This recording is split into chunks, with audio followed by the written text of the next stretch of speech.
All right, good evening. It's hard to follow that beautiful presentation.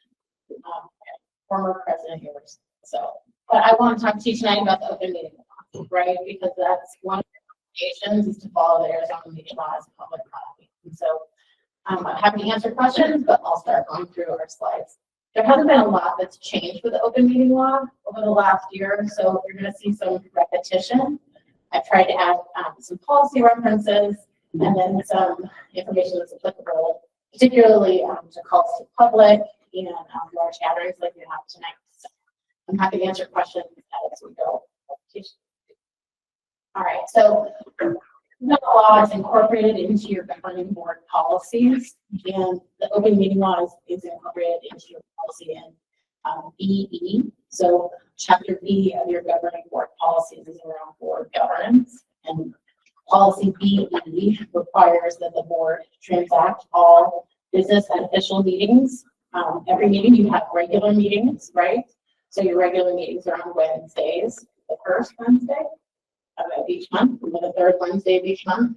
And then you can also have special meetings for any purpose. That's kind of unusual to have special meetings, but it happens from time to time. And a meeting is pretty simply defined as a gathering, whether it's in person or through technological devices. So most often that would happen, for example, in COVID, by Zoom or Teams, where there would be a governing board meeting where no one was physically present, but you were all present through technological devices. The quorum of the members of the public body deliberate and take action as a body. So I pulled excerpts out of this policy BE, but it's quite extensive. One other thing that I wanted to mention that is a new addition to the open meeting law in Arizona is that where you're going to have a large gathering, some boards were questioning whether there needed to be an alternate location for a board meeting, right? Where you had a meeting that you knew was going to exceed the capacity of a building that was owned by the district. And the legislature answered that and said, no, you have to have a meeting in the largest meeting room possible, but you don't have to rent out an alternate location in order to have your public meeting. So that applies to tonight, right? You have a large gathering here, and so you have a meeting that can adequately hold the people that have come to hear the action that you'll take. All right, so a meeting also includes one-way electronic communication by one member of a public body that is sent to a quorum of the members of the board. So, you as board members are emailing and texting each other about what's happening at the board meeting, right? The most common thing that happens with a board is there's one-way communication that will typically come from Dr. Driscoll as your superintendent. So I don't know if you send weekly updates to the governing board.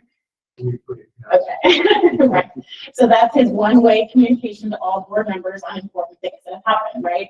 So both good and bad things are communicated to the governing board so that they're aware and ask questions about it. It's not a discussion among the quorum of the board for something that could or will come before the board at a future meeting.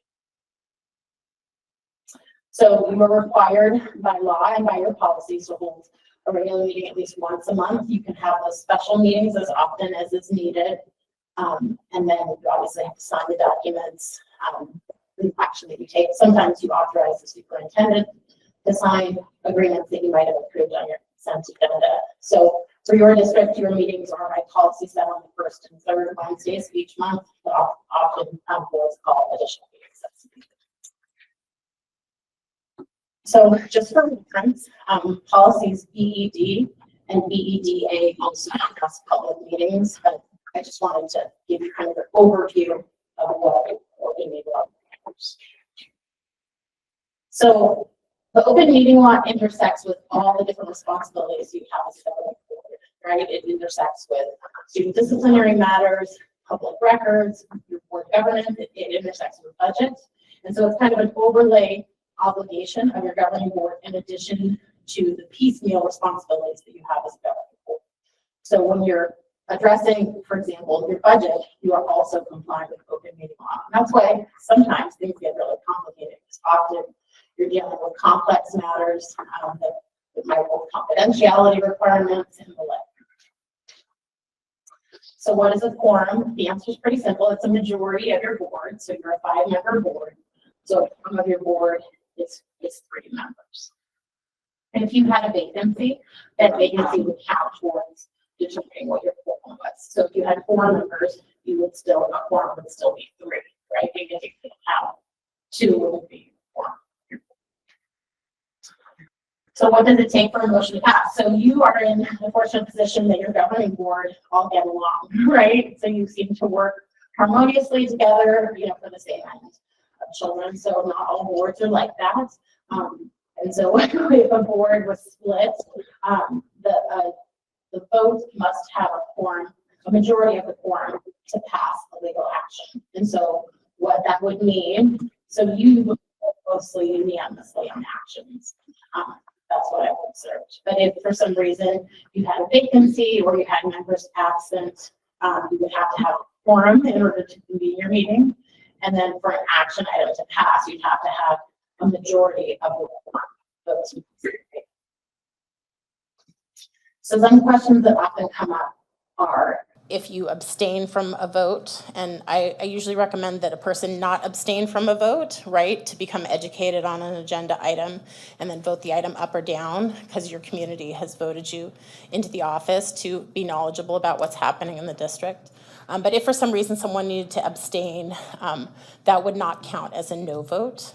And then if for some reason someone had a conflict of interest, right, so there's a whole statutory obligation around conflicts of interest. If a board member had to recuse themselves from participating on a particular agenda item, that would not also count as that would count, I'm sorry, in the quorum. If you left the room and you only had 4 members present and that person left the room, you would still have a quorum because you would have 3 members. But if for some reason you had multiple board members with a conflict, you'd have to work through that with legal counsel because there are some specific rules around that. So for agendas, how specific does your agenda item have to be? It needs to be so specific that the public knows if they want to tune in, right? So most governing boards stream their meetings or, the public can come to your meeting. So the agenda item needs to be specific enough so that they can decide, do I want to be present to hear what the governing board is discussing. So sometimes, I'm drafting agenda items for governing boards all the time. It needs to be specific enough.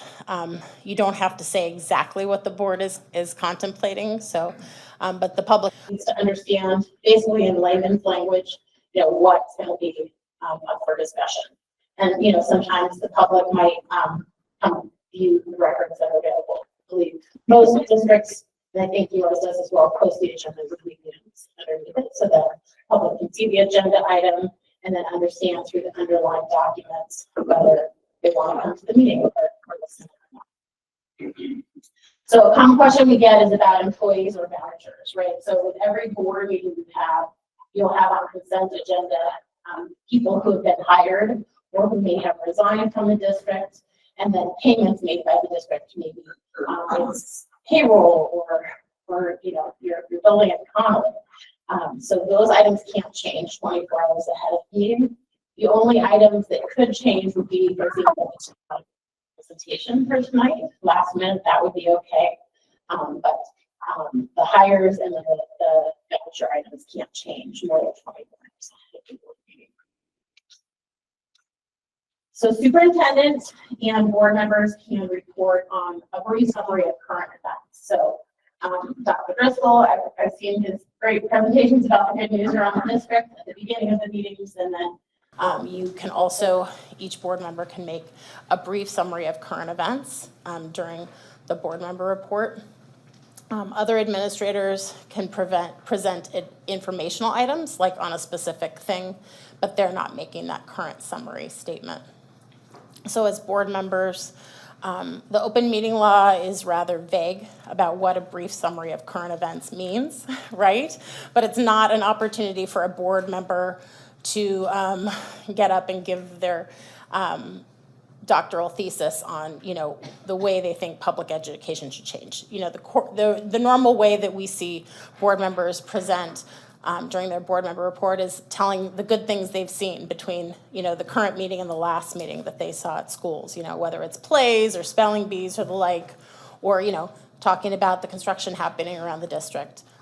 It's brief, it doesn't go on indefinitely. So I want to talk just briefly about open meeting law and technology. So we spoke at the beginning about what constitutes a meeting, and that impacts also how we can use technology, right? So you're not, whether it's through text or social media or email, information is generally going one way between the superintendent and board members. It's not a discussion between board members, right? So that could happen by emails, that could happen through social media, commenting on social media between board members. It could happen through text messages. I have worked on an open meeting law complaint where someone thought that when Facebook was super popular, that liking a post constituted a discussion among board members. The Attorney General said no, that wasn't a discussion.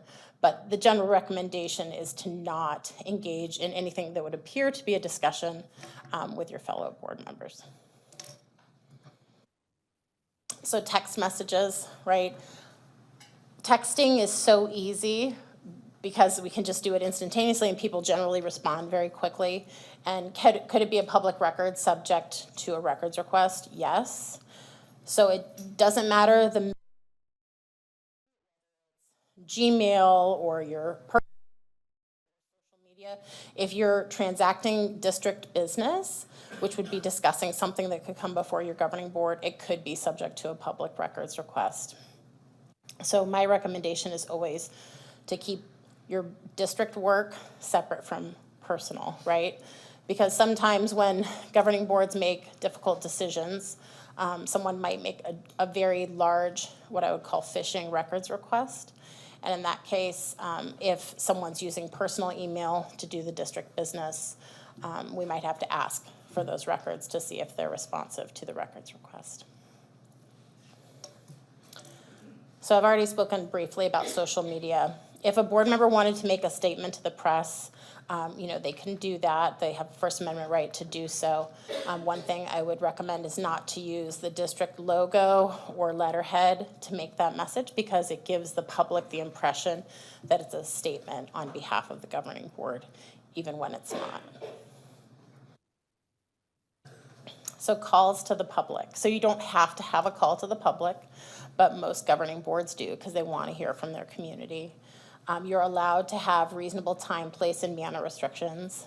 Your board has that great video at the beginning, right, that talks about calls to the public, and I believe you said a three-minute time limit for the public to speak on a matter. So this is, the public's opportunity to tell you what they think about something. And, occasionally someone can come and speak in a way that might be demeaning to a member of the district administration or be raising something that's a controversial matter. My advice is always to let the person speak, not to cut them off.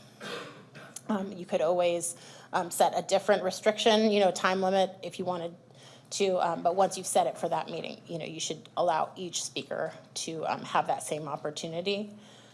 With regard to responding to calls to the public, the open meeting law allows at the conclusion of all the calls to the public. So after every person has spoken at that meeting, a board member could respond to criticism, or they could direct the administration to look into something or bring the matter back on a future agenda. Now, although you are allowed under the open meeting law to respond to criticism, my recommendation would always be to not do that, right? And instead let the administration look into the matter and try to address it or bring it back on a future agenda item.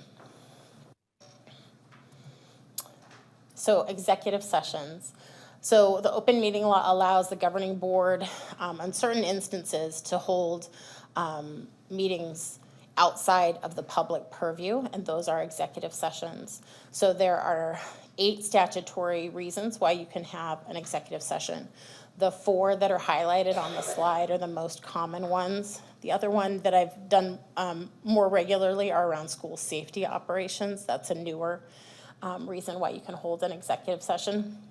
I'm just going to briefly talk about the four most common executive sessions. So who can attend an executive session? So all governing board members would attend, and then whoever the board decides is necessary to conduct the executive session. So ordinarily, that would be your board secretary and your superintendent, but it's not required.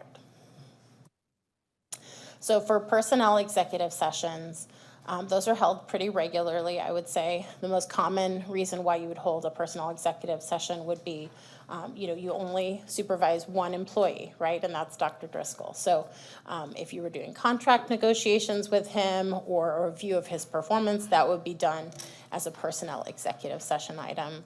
Another reason why you might have an executive session for personnel would be if the district was considering terminating an employee and the employee had exercised their due process rights and it came before your governing board for consideration. So that provision of the open meeting law requires that the district notify the person 24 hours before the meeting. And then the person isn't entitled to come into the executive session, but they could request a portion of the minutes of that executive session when they're discussed.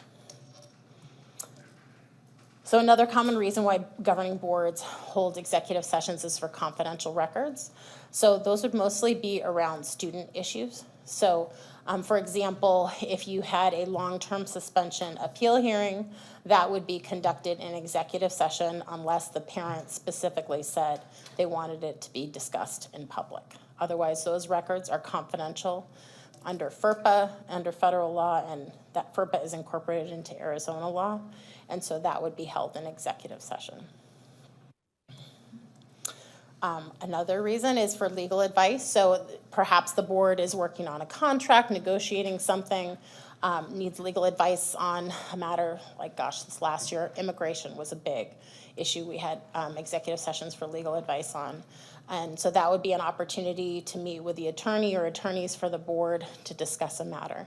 It's not a time when the board just talks about things generally. There's a specific purpose for the legal advice, and then the board would come back into the public session if they needed to take further action.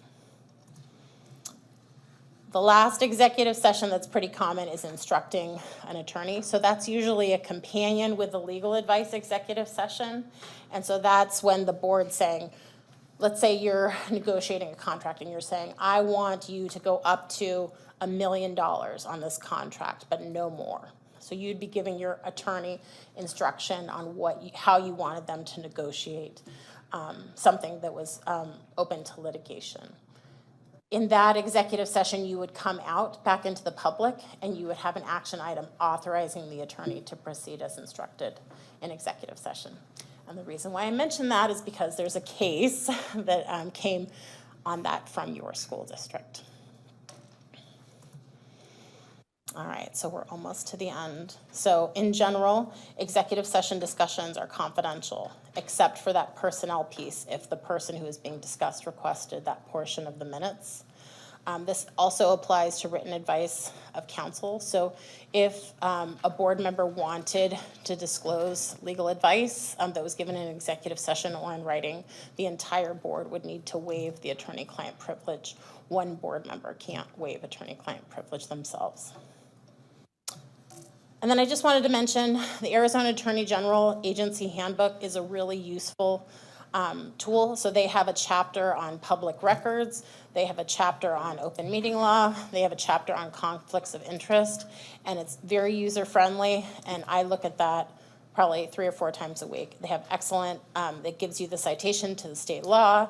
It gives you citation to court cases. And it's just very user-friendly. So if you ever have questions, you can simply look up Arizona Attorney General Agency Handbook, and there's good information as a starting point there. So that's all I have. Are there any questions on the open meeting law? I'm sure Mr. Lemon has a ton of questions. Yeah. Thank you, Madam President. For the board members, work professionally with other agencies. How does that interaction work? I work for a state agency. Ms. Windsor works for a educational, and Eric works for a city, I believe. A town. Well, yeah. It may be a city someday. So what takes precedent, or do you meld them both? Particularly on conflict of interest? So President Windsor, Member Lemon, thank you for asking that question. So, I mean, it's great that you're even talking about that because often board members don't think about that. So essentially, if when you get an agenda and let's say you see your employer on the agenda, you could go through the conflict of interest analysis, bring it to Dr. Driscoll's attention, and then there's a whole statutory scheme where you would decide whether there's an actual conflict of interest. And then most of the time, honestly, it's not an actual conflict of interest.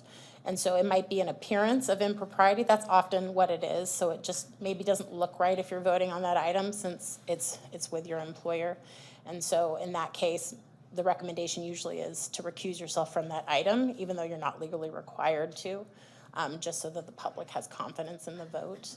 And you could put that conflict on the record when you're in the meeting. There's also a form, a conflict of interest form, that board members are supposed to fill out annually. So that would disclose your employer in that. Thank you, Mr. Lemon. Ms. Yours. Thank you, Mrs. Windsor. One, I wanted to thank you for working with me this year.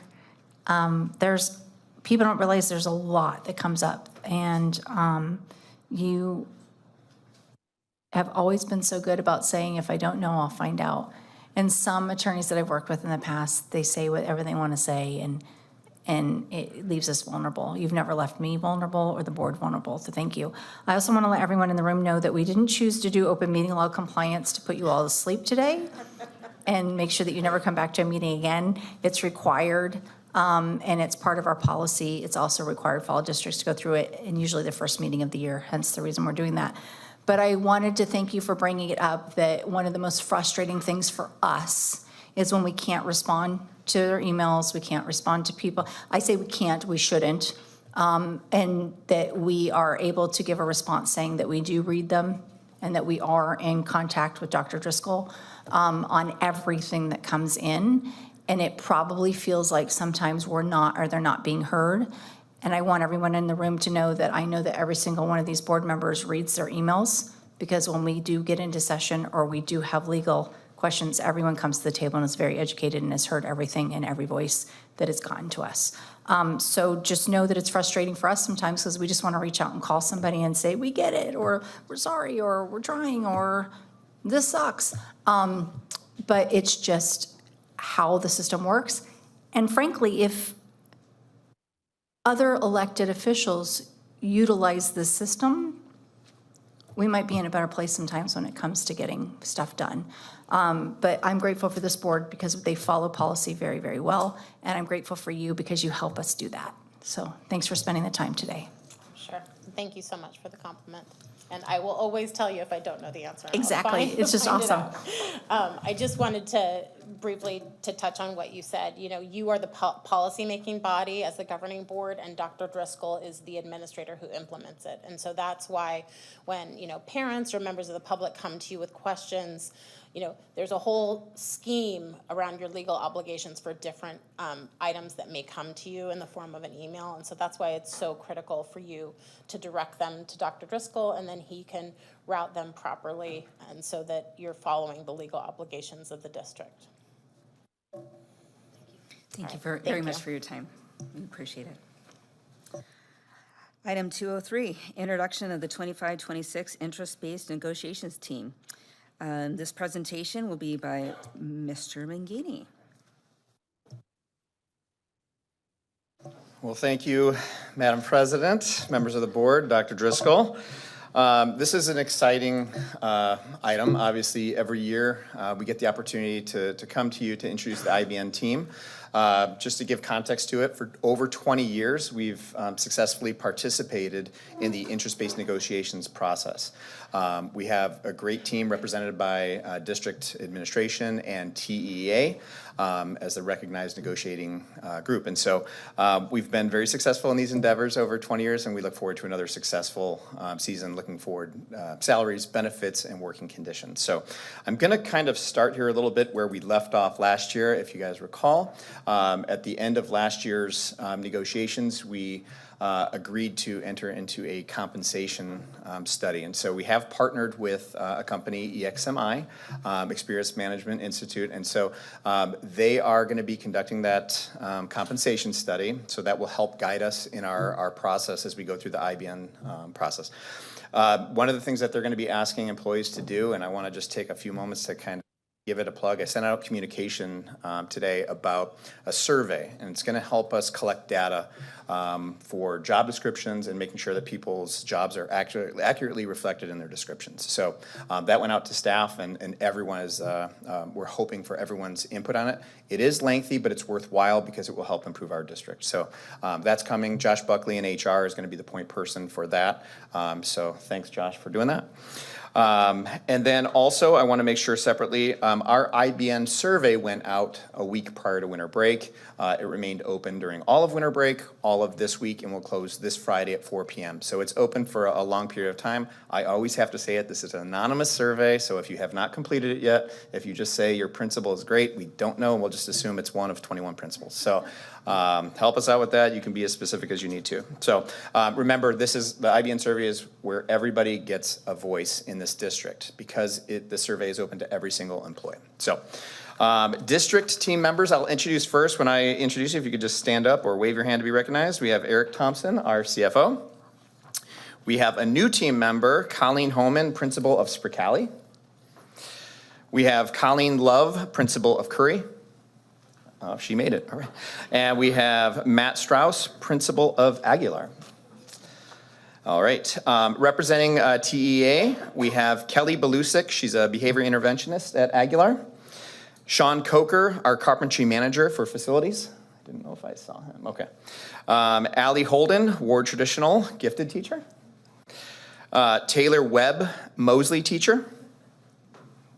And new member, Shannon Wilson, a teacher at Fuller Elementary. So we appreciate everyone for taking this time. It's a really worthwhile process. We have a great team. And like I said, over 20 years successfully conducting this process. We look forward to another year. So thank you. Anybody on the board have any questions for Mr. McGeady? Okay, all right, thank you for your presentation. Item 204, presentation on nutrition services, community eligibility provision. I'd like to introduce Janae Watts, Director of Nutrition Services, to provide this update.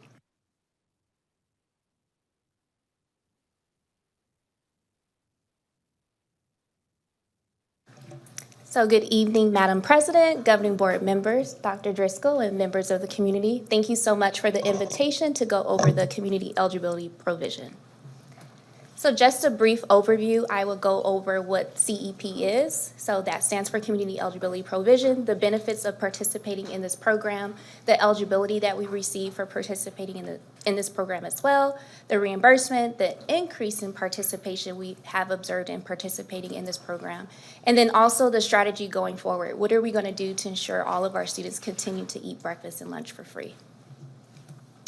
So before I begin the presentation, I do want to announce that Nutrition Services did receive 3 USDA recognition awards, and this is through the Action for Healthy Meals. This organization has awarded almost 1,000 school districts for all of their efforts. Essentially, they highlight school districts that have gone above and beyond in ensuring that the meals that they serve their students are high quality. So I'm happy to announce Tempe Elementary is officially on that award map. When you look at Arizona specifically, there's only 10 school districts who have received that recognition. So we are officially on that award map, and parents can go to our district website to learn more information. So of those 3 awards, one is to highlight all of the scratch cooking that is happening in our school district. And this is happening at our central kitchen as well as in our school sites. And then we also received the Lunch Trailblazer Award. That is for our reduction in sodium. So we follow very strict nutrition guidelines, and this is outlined by the USDA, and it closely mirrors the dietary guidelines for Americans. So every 5 years, they look at the science and data, and currently at the time, it says students need to reduce the amount of sodium that is found in their food. So when I submitted all of our documentation, not only did we meet that requirement, we actually exceeded. So for example, we're not supposed to have more than 1,000 milligrams of sodium. We're actually below that. So super proud of the team for being ahead of the curve. We only have 2 years to pivot. We don't have to pivot anymore. So excited for the team. The next award is Innovation in Nutrition Education. For those who do not know, we do host central kitchen tours for our students. It's free, so it's not something that the teachers have to pay for or the school district in mind. It's part of our nutrition education budget. So they get to learn about our careers and what we do, the educational attainment, and then they also get to have fun. So they're doing taste test events.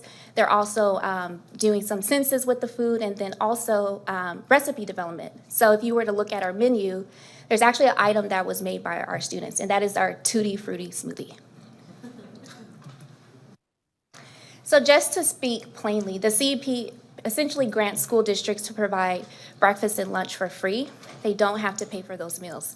And this is based on the amount of students who are directly certified. So I always like to think, how can I simplify this?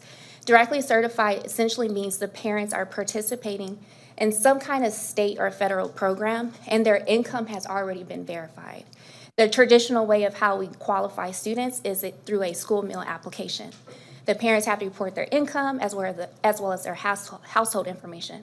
But since they're directly certified, somehow either the state or federal has already pretty much verified their income, that process is eliminated. It's double work. I'm able to pull that data from ADE, and I can submit that direct certification right into our system, and it will automatically qualify those students. Another area where students can get directly certified if they belong to a special population group. So just think McKinney-Vento, migrant, foster, those students automatically qualify for school meals. So once a school district is approved, you're locked in for 4 years. That is a contract. Even if your amount of students who are directly certified decreases, you are locked in that rate, which is a good thing. For Tempe Elementary, we are operating CEP at all K-5, K-8, and middle school sites. And we've been approved to operate until May of 2029. So what are the benefits of CEP? I think the obvious one is our students have access to healthy and delicious meals, and they don't have to pay for it. From a parent perspective, they no longer have to fill out those school meal applications. That was a burden on us. I think my first year we received 1,000 paper applications. We don't necessarily have a position for it, so it's all hands on deck. So that is a bonus for us. Also, parents don't have to submit income verification information. So whenever we have the traditional meal applications, we have to verify 3% of those meal applications. I think it's an invasive process. Parents have to send their check stubs. So we're looking at their check stubs, and we're also looking at the meal application to see if it matches. If it doesn't, that student may go from free to reduced to paid. Oftentimes, our families do not respond. I understand. They say it's private information. Or if they do respond, sometimes we see a shift from free and reduced to paid. Or if they do respond and the information matches, it stays the same. So that is a bonus. That's something that takes a lot of our time, and we no longer have to do that. The second benefit is the school meal debt. I just want to be clear, operating CEP does not eliminate school debt, but it does put it on pause. So each time a student participates in a lunch or a breakfast program, we're not allowed to charge for those meals because we're operating under CEP. We're already getting a reimbursement for it. But for those students' accounts that do have a negative balance, it essentially gives the parents the opportunity to repay that debt because they're not accumulating any charges on their student's account. And then also an increase in revenue as well as participation. There is a national study that was done in 2014, and what it found was school districts that participate in CEP often see a 5.2% increase in lunch and then a 9.4% increase in breakfast. For Tempe Elementary, that 5% was true. Unfortunately, breakfast we didn't hit that 9%, we hit around 3%. So that is a goal to increase our breakfast participation. And what I love the best is we actually get to focus on feeding our students. We are not burdened by the paperwork. We no longer have to process meal applications. We're not chasing parents to collect debt. We truly focus on what we do best, which is feeding our kids. So again, in order for a school district to qualify, a certain amount of students have to be directly certified. So again, when you see identified students is the equivalent of direct certification. So again, parents' income has been verified because they participate in some kind of state or federal program, or they belong to a special population group. I think it was 2 years ago, the USDA lowered the threshold of what qualified a school district to participate. So that direct certification percentage was lowered from 40% to 25%, and that is known as identified student percentage. So if I were to give an example, if I'm looking at a school site, I have to look at the total enrollment. And in order for a school site to participate, at least 25% of students that attend that school site, they have to be directly certified. That's the minimum. For Tempe Elementary, the reason why I was able to certify us as a CEP Universal School District is because Medicaid data. The USDA allowed the Medicaid data to be used, and that was the first time that happened. That was February of 2023. Other states did not opt in. There are very few states that did. Arizona is one of the states that opted in to use Medicaid data to directly certify our students. If that did not happen, we would not have been able to certify our school district as a whole as CEP. And again, once you're on the provision, you're good for 4 years. And again, our cycle doesn't end until May of 2029. Okay, so reimbursement. Because we don't use meal applications to qualify our students anymore, we have to rely on that ISP percentage. And think ISP is the amount of students who are directly certified. So the USDA loves for us to do math. So what we do is we have to look at the amount of students who are identified as being on direct certification, and then we divide that by the total enrollment, and then we multiply that by 100. When you look at the image, I know it's very tiny, and I do apologize for that, but most of our school sites qualify on their own except for 2 school sites. So when I was looking at the decision of how can we make it where all of our students can enjoy free meals, it was best to certify us as a district versus individual school sites. So ADE gives us an option. We can either certify us as a whole, each individual school site, or groups. The goal is always to get a higher ISP percentage because that leads to a higher reimbursement. So that was the decision making of certifying us as a district versus individual school sites. So for Tempe Elementary, our ISP is 58.52%. So again, USDA loves for us to use math. After we have our ISP established, we have to multiply that by a multiplier. And that multiplier is set by the USDA. Currently it's 1.6. So when you take that 58.52% and you multiply that by the 1.6 multiplier, you get 93%. Which means for our breakfast and lunch meals, 93% of those meals will be reimbursed at the free rate, which is the highest reimbursement rate you can receive. The remaining 7% will be reimbursed at that paid rate. So I thought it would be a good idea to give you an illustration of what happens in our day-to-day operations. Typically, we serve about 7,300 meals for lunch. So again, 93% of those meals will be reimbursed at $4.71, and then the remaining 7% is 55 cents. And again, example for breakfast, 93% of those meals, which of that 3,400, will be reimbursed at that $2.94, and then the remaining 7 cents is 40 cents, which is not a lot. So I just want to go back to what I mentioned. In order to qualify for the program, the minimum is 25%, right, the ISP. But when you do the multiplier, that equals 40%. That means 40% of your meals will be reimbursed at the free rate. The remaining 60% is paid. That most likely would be not a lot to cover your expenses. Nutrition services, we are a self-sustaining program. So the revenue that we receive from the federal government, it needs to be enough to cover our expenses. Otherwise, the school district would have to use non-federal sources to pretty much cover the expenses. And that's not what we want to do. So federal reimbursement, I thought it was a good idea to show the last 4 school years. The 2024-2025 school year, that is the first year where we operated CEP for one whole fiscal year. And I tried to compare apples to apples. The 2021-2022 school year, that was the school year we were also operating universal free meals because the pandemic waivers existed. During that time, all students received meals for free, and we were also getting the highest reimbursement, which was free. So during that time, we also had a higher enrollment, but even though our enrollment is declining, you see for that 2024-2025 school year, we received a little over $1 million compared to those years. So that is something it benefits all of us, right?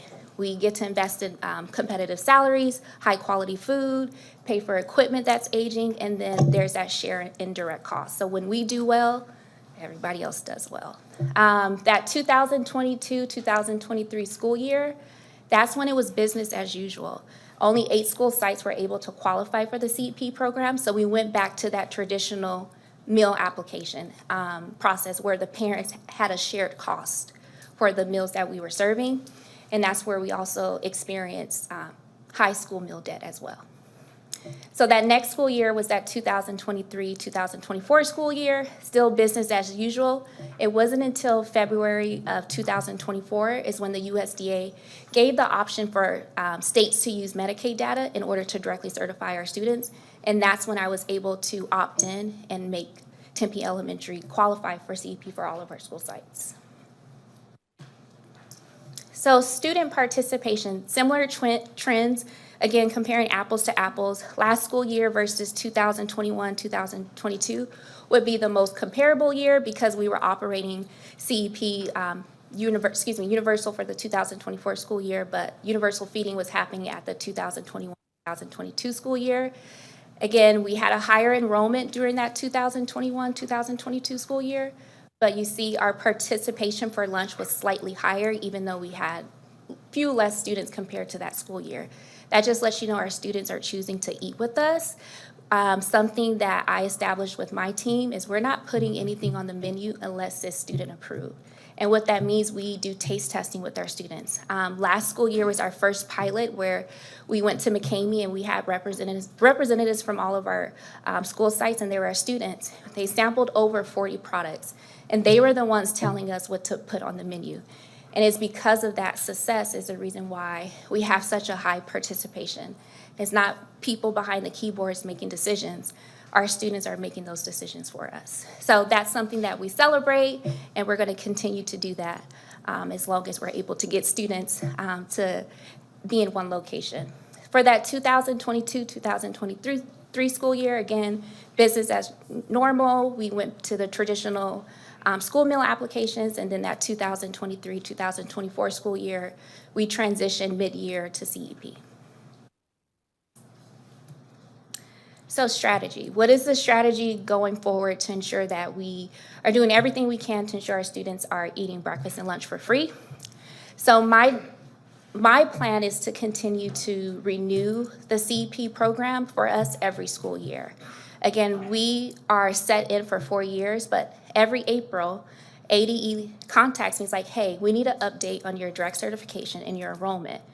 I submit that data, and then I get to make a decision. Do I stay on that 4-year cycle, or do I renew us? When I renew, it's a reset. So our 4 years start over again.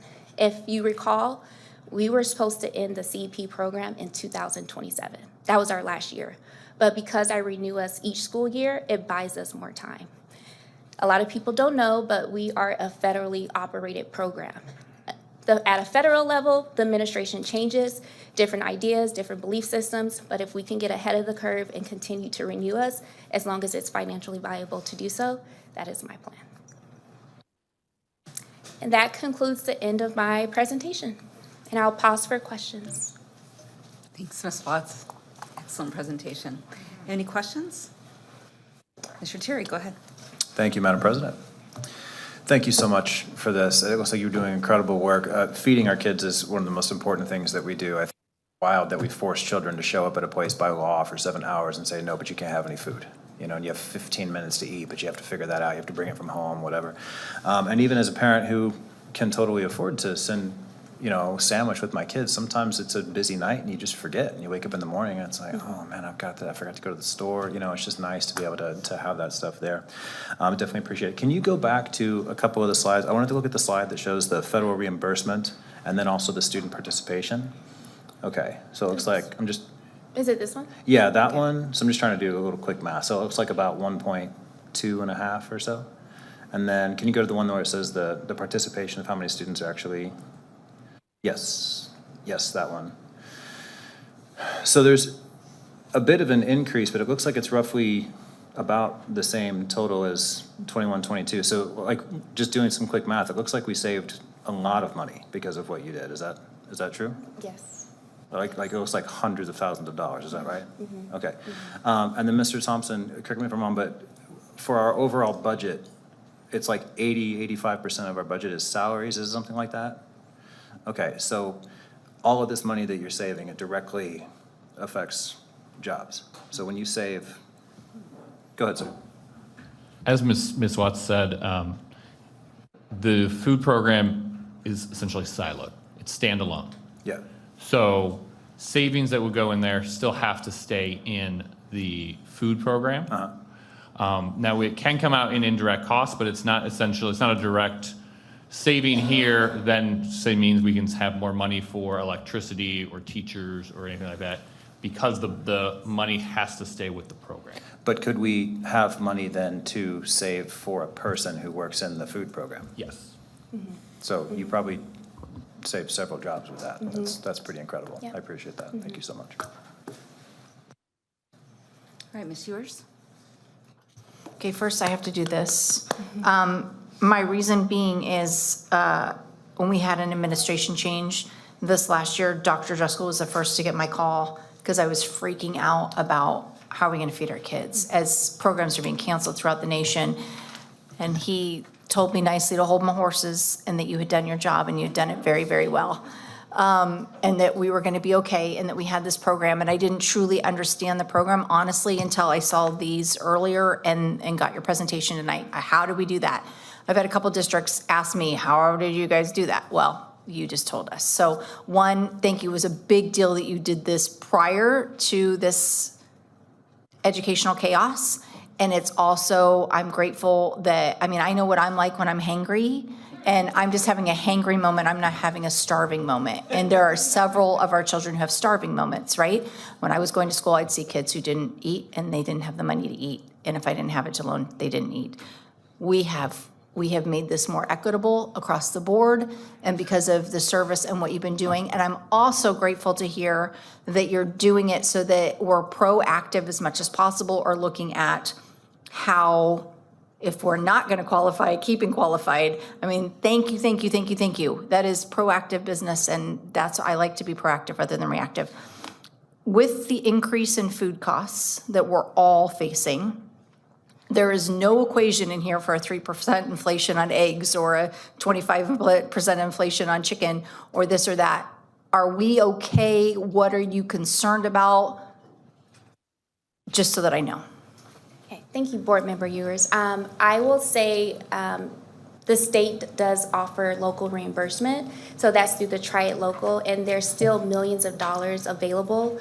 Last school year, we requested $88,000 in additional reimbursement because we were serving local items. So a way to circumvent some of the food costs is if we purchase local items, the state will reimburse us. That doesn't come out of our budget. That is nowhere in our budget. That was additional money that we receive, and we can serve locally sourced items. It doesn't have to be just produce. It can be proteins. It can be grains.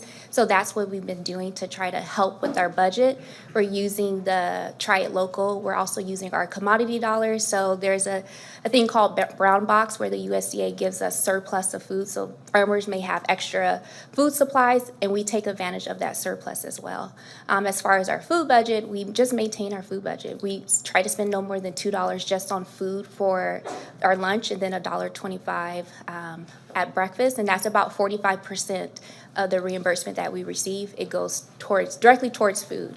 That's pretty high when you compare us to other districts because we want high-quality food. And another way that we can lower the cost is by preparing our own meals. So when you're controlling the ingredients, using locally sourced ingredients, we can lower the cost, our food costs by that way, doing that.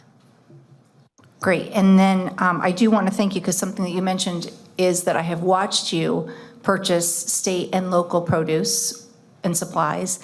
And I'm grateful because the students also recognize it as part of their community, and you've put that into the recipes to make them know that their cultures and traditions and food matter.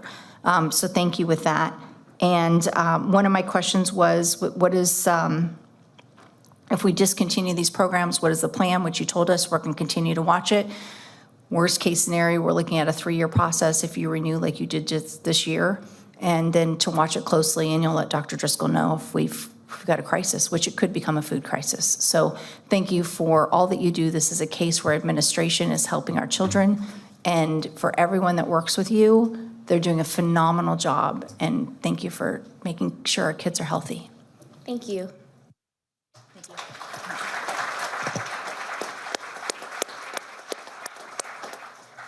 All right, Ms. Watts, I want to, first of all, commend you on your presentation. Were you a former teacher? Madam President, no. Well, Where'd you go to school at in elementary? Dr. Driscoll, I attended Fees Middle School. Well, excellent presentation. I wanted to reiterate what Ms. Ewers just spoke of, the way you've utilized foods to represent cultures, specifically Native American cultures. We've talked about this before. I want you to know how appreciative that community is, and I am too, because I want my children to be, and all children to be exposed to a variety of foods, and I really appreciate the care and concern that you invest in that. And so much strategy and thought goes into your entire operation. It's just phenomenal. And I also want you to know that, as you're well aware, that when kids transition from Tempe Elementary to the Feeder High School District, we give them that grace period, right, where they can have free lunch for a little while they get their paperwork in, because the CEP does not exist in the high school district. And so about 30% of kids do not fill the application out, and they don't get to eat after that if they don't bring money. And so I am appreciative that you've had the forethought to think about all those families who don't want to fill out the paperwork for a variety of reasons, and that we care for all of them. So I appreciate that. I do have a couple of questions. You referred to the school debt. Is that the debt that accrued prior to the implementation of CEP? So, debt. Madam President, so the debt that I was referring to, that was debt that was just for one school year. When we transitioned programs, we went from WebSpark to Titan, all of that debt, that was satisfied. So when I came in, that was our first school year using Titan. For one school year, we accumulated $264,000 of meal debt. Ooh. Our policy at the moment is we feed our students no matter what. Yeah. And when that happens, we get an accumulation of meal charges. Sure. We make every effort to collect that meal debt. There's phone calls that go out twice a week. We also send letters and emails. But the debt that I was referencing, that is just for one school year. Okay. Mm-hmm. And is there ways, if members of the community have the means to help, is there ways for them to contact the school district to help kids who can't, or families that can't pay off that debt?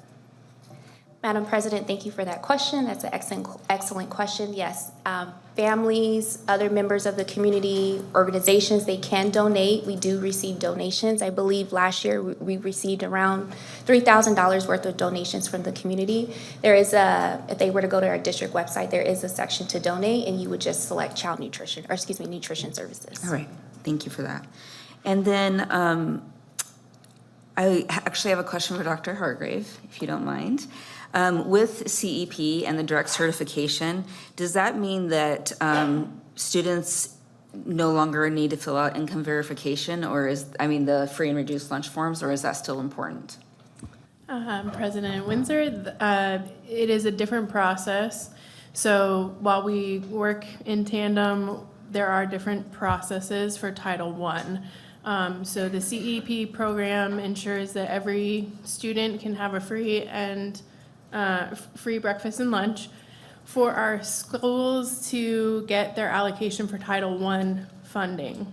The district receives the total allocation based on the census and poverty data with the census, but then it is the district's responsibility to allocate at the district level. Actually, our first allocation is to private schools that we're required to do, then to the district level, and then amongst the schools. And that is based on the free and reduced lunch form, typically in the past, which is that lengthy packet that has to be completed, difficult to get back.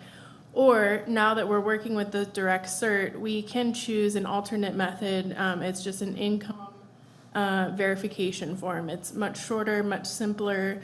It doesn't require additional attachments of supporting documentation. So we've tried to encourage all families, whether they think they'll qualify or not, to complete that form, because that is the number, along with the October 1st enrollment data, that we use to determine Title I allocations for school sites. All right, thank you, Dr. Hargrave, I appreciate that. My last question is about the selling of food on campus. I know we talked about that during our policy review. As a high school teacher, I know that Costco muffins were flying out teachers' classrooms during the lunch hour. Is that an issue at all in Tempe Elementary? Because I know that would impact kids choosing a healthy lunch if there's the opportunity to buy a pickle or a muffin. Thank you, Madam President, for the question. I think it depends. We have seen food vendors on campus, and then when we do look at the data, we do see a slight decrease in participation and an increase in food waste. I can't say that it's for every school site because I only looked at one site when I was informed. We just do our best. We provide the education. The USDA states there are guidelines with Smart Snacks. It has to meet certain nutrition guidelines, and when we fail to do that, we do put our reimbursement at risk. If ADE were to ever stop by on campus during the administrative review process, they would alert us, hey, we have to come up with a system.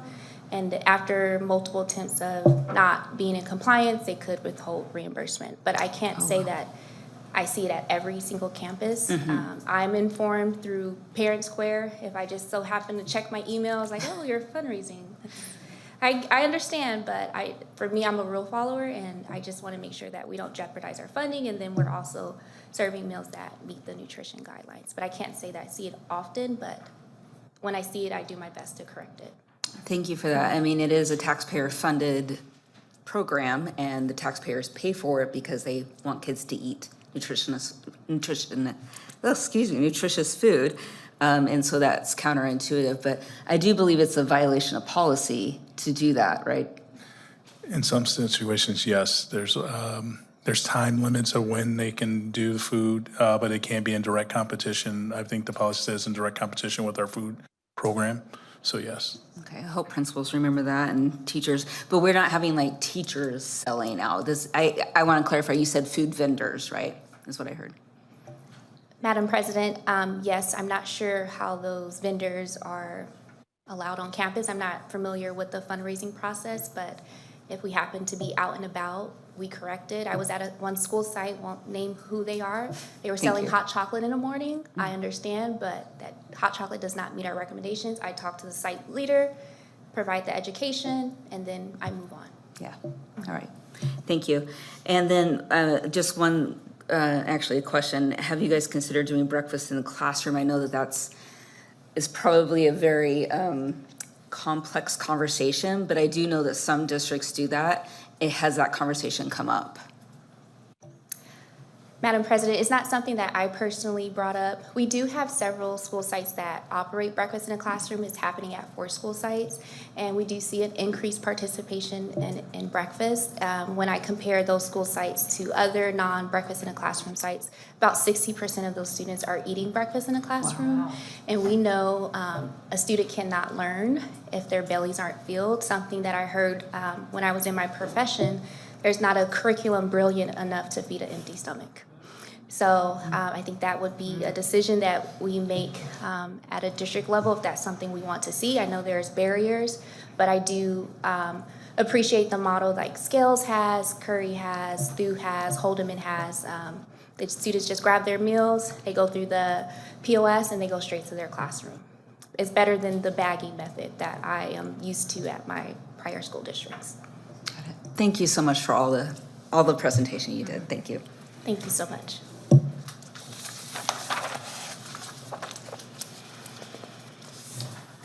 Okay, I think we're on 301. Approval of minutes from December 17th, 2025 governing board meeting. Do I have a motion? So moved. And a second? Second. I have a motion and a second. Open for discussion? All in favor? Aye. Aye. Aye, motion passes unanimously. Item 401, we do have one blue card. We have a quick video to watch before we proceed.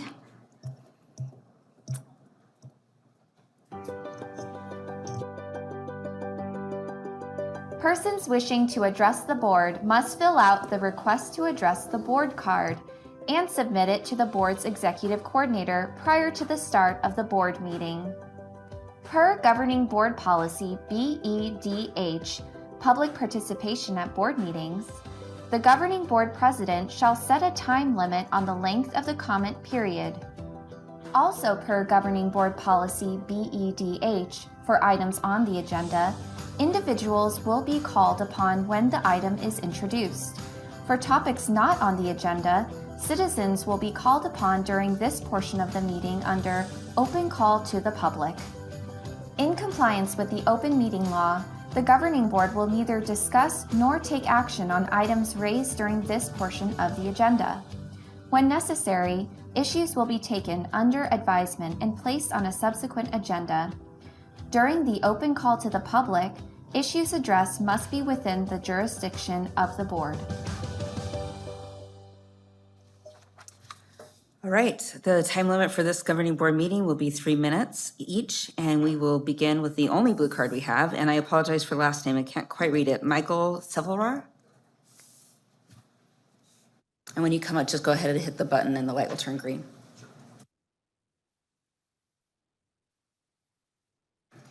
Okay, thank you. Thank you. So I'm the only person speaking tonight. So first, couple good things. 2.5 years ago, made a great decision to take my son out of Broadmoor, thanks to Ms. Kraus and the fantastic PACE program there, and put him over at Arredondo and put him in the gifted program. Mrs. Miller was fantastic last year. Ms. Wilbank is wonderful. Aspire program is going to do great things. However, on the bad side, there was a change, and this is the reason I'm here tonight. I do have good news at the end of this story, which is a little bright light for me and for the district. However, 10 times in the spring, starting in March, the bus failed to pick up my son to go to school. We live in the Broadmoor district, and he has to get bused down there in the morning. Sometimes in the afternoon gets home. He does have 2 homes. This fall, including the first day of school, the bus did not pick him up 16 times.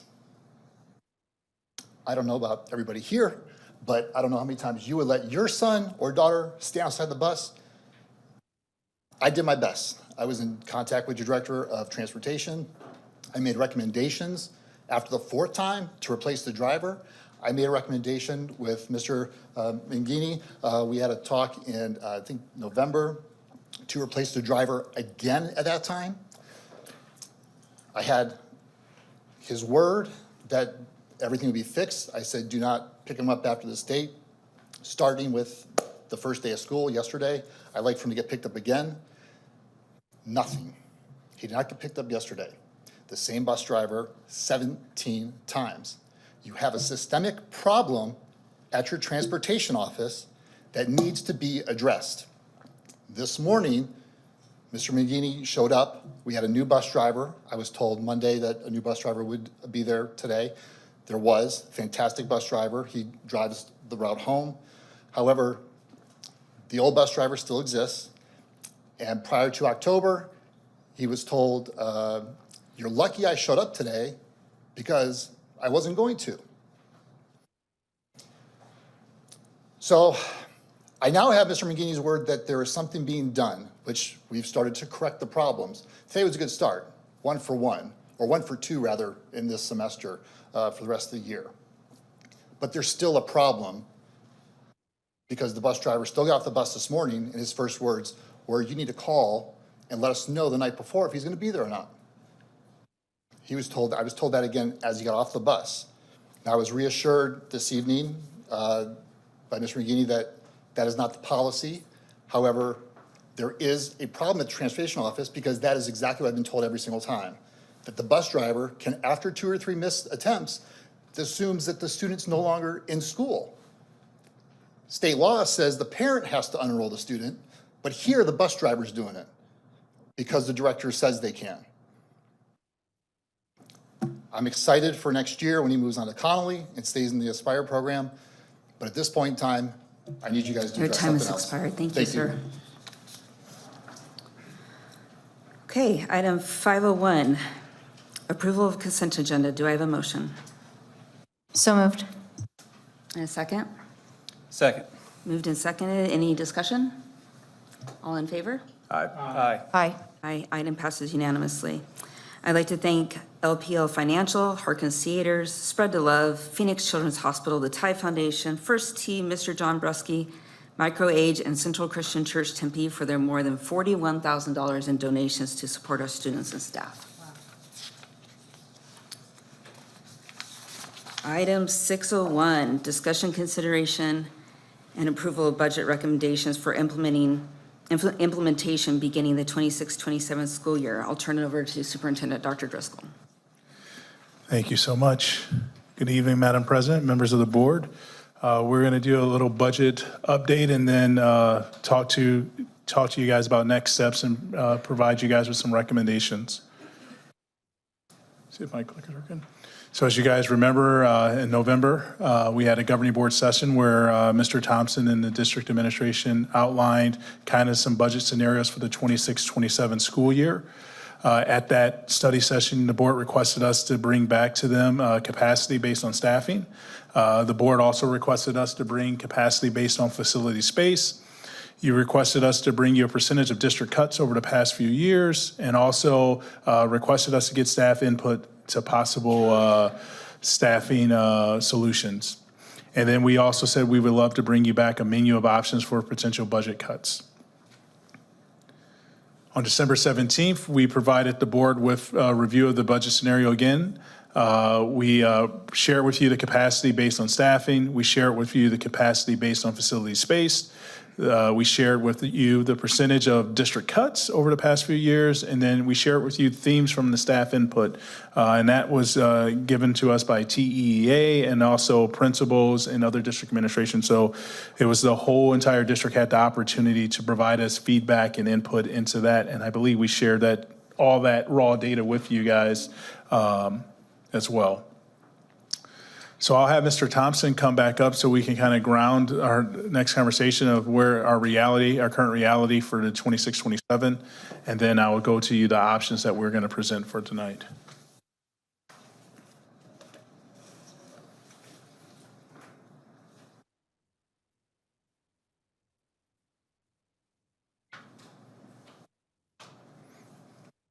Can you enlarge your zoom in?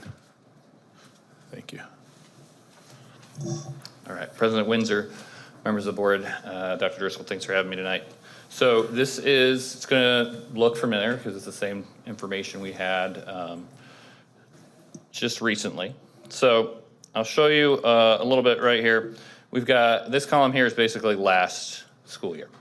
So if you look at it, you can see the revenue that we're bringing in, about $102 million.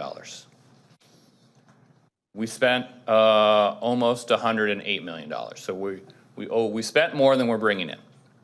Now, we did have a lot of federal funds over the last few years that we were able to use to build up a surplus, kind of a savings account. That we knew this time was coming and we were going to use that to kind of soften the blow a little bit, and we've done that over the years. But we still overspent by about $5.5 million last year. We made some cuts coming into this year, but we were still overspending by about $3 million for this school year. Now we have a balance in there in our savings, so we should be okay for the current year, but you cannot continue to overspend every year and spend more money than you're bringing in. So then we're looking at next year, and we talked about some of the various inputs that we have. And we talked about enrollment. Enrollment is where our funding comes from. We get paid for the students that we have in our district. And our enrollment, unfortunately, has been decreasing over the last few years, about 1.5% to 2% every year. Sometimes it could be 1%, it could be 3%. But I think a safe estimate would be a decrease of about 2%. Funding from the state. The state is required to increase funding by either 2% or inflation, whichever is less. The state is projecting inflation to be 2.74%, so we're projecting to get 2% for that. It's possible the state could fund higher than that, but past experience would say we will just get the 2% from the state. Medical costs continue to go up, and the district has been absorbing those costs for employees. 5 years ago, we were paying $7,100 per employee. This year, we're paying $9,600. So we're paying an additional $2,500 per employee, and we're not passing those costs along. We still have a free plan that employees can be on. So if we have that, and then we looked at raises. So we looked at, all right, if we project a 2% raise, and about each percent is about $1 million. It costs the district about $1 million, give or take. So if we had a 2% raise, we'd be looking at, if we did nothing, we'd be looking at a deficit, an overexpenditure of $7.6 million. Now, we're projected to only have about $5.6 million in the bank at the end of this year. So if we overspend by $7.6 million next year, we would be $2 million in the hole. So that is if we do nothing. And I don't want to paint the doom and gloom, but that's just the reality and the circumstance here based on the expectation of the changes that we're going to have next year. It's possible enrollment could go up. It's possible enrollment could go down 3% or down 4%, and we'll be even worse state. But I think these are realistic figures for moving forward. Thank you.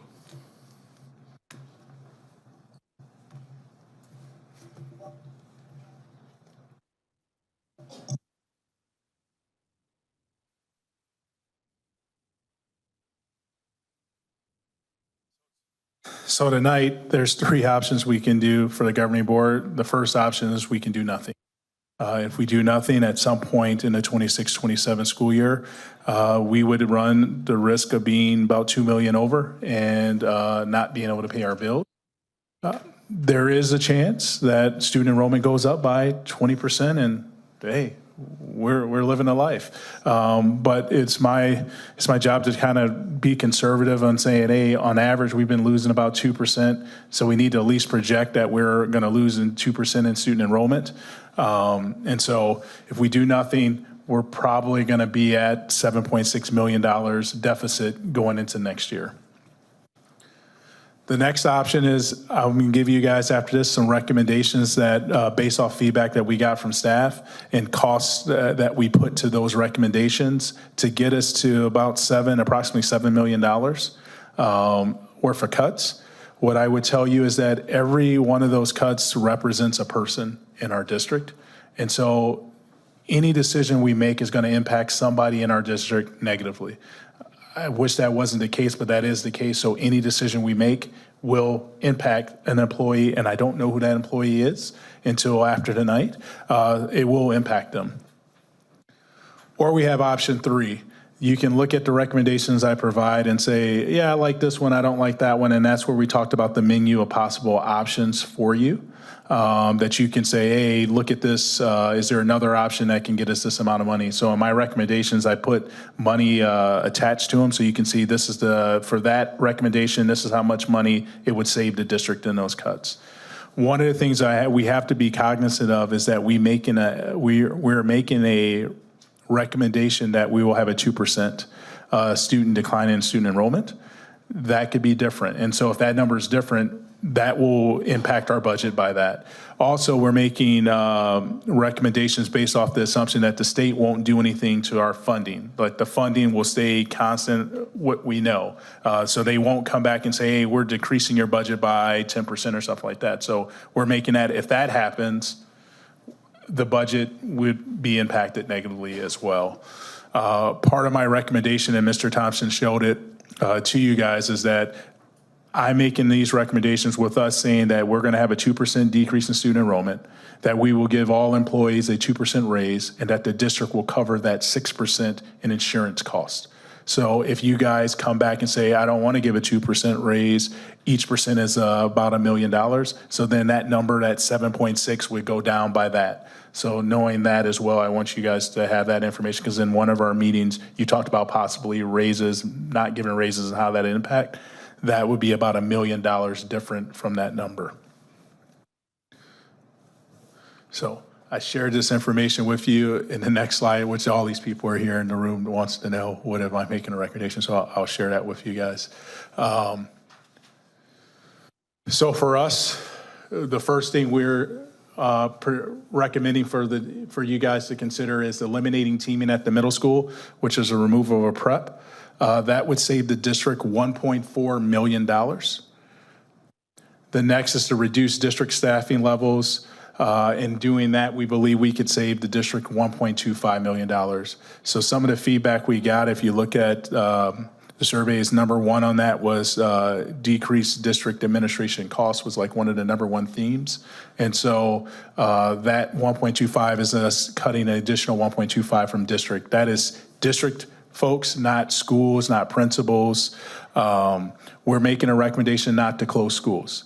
If you say, hey, you want to close schools, there's a whole different numbers that we would have to come up with. I share with staff today, every school is different. So Connolly, closing a Connolly saves us much more money than closing our smallest elementary school, because there's more staffing in there. So these recommendations I'm producing is to not close schools. The next is to change the ELA block. Currently, we do at the middle school level, we have a reading section and a writing section.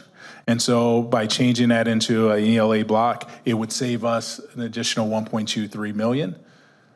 Reducing literacy specialists and teaching and learning coaches, on average, I believe we have two positions. The district would pay for one of those positions.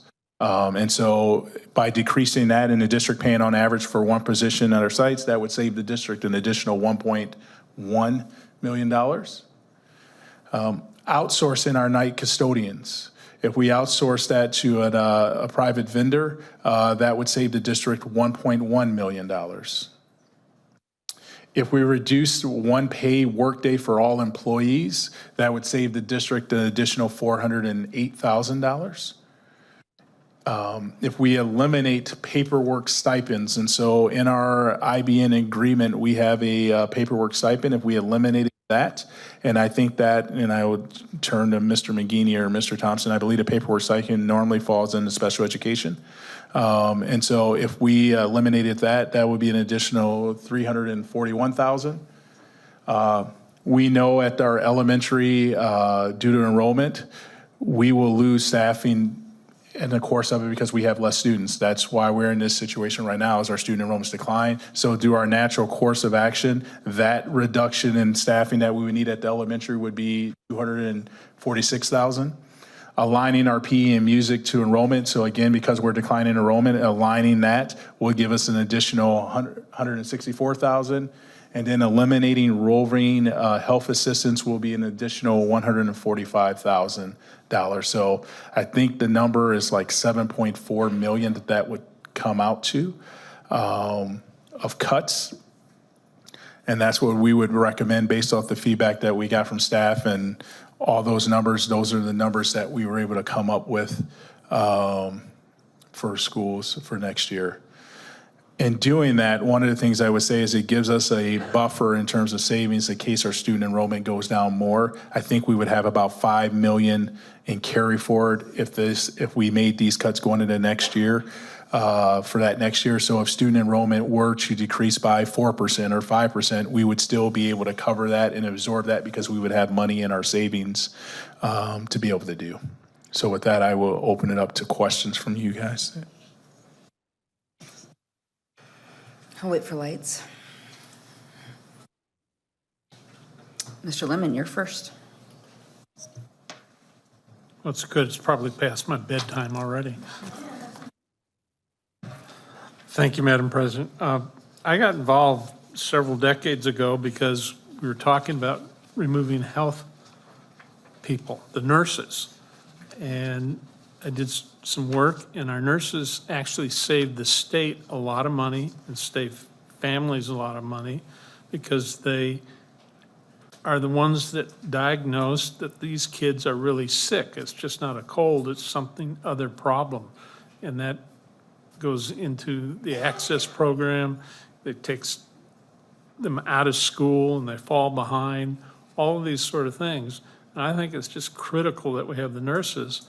And as we deal with our population and as it changes, they also need assistance and to document these sort of things. And so I'm just not really sure what roving health assistance elimination does for the district. I know what it could do for the nurses and the kids. So I wouldn't be in favor of that from that standpoint.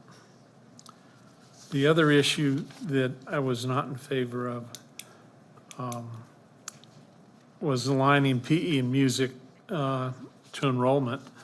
And yeah, that would save some money, but we're also going to lose more kids.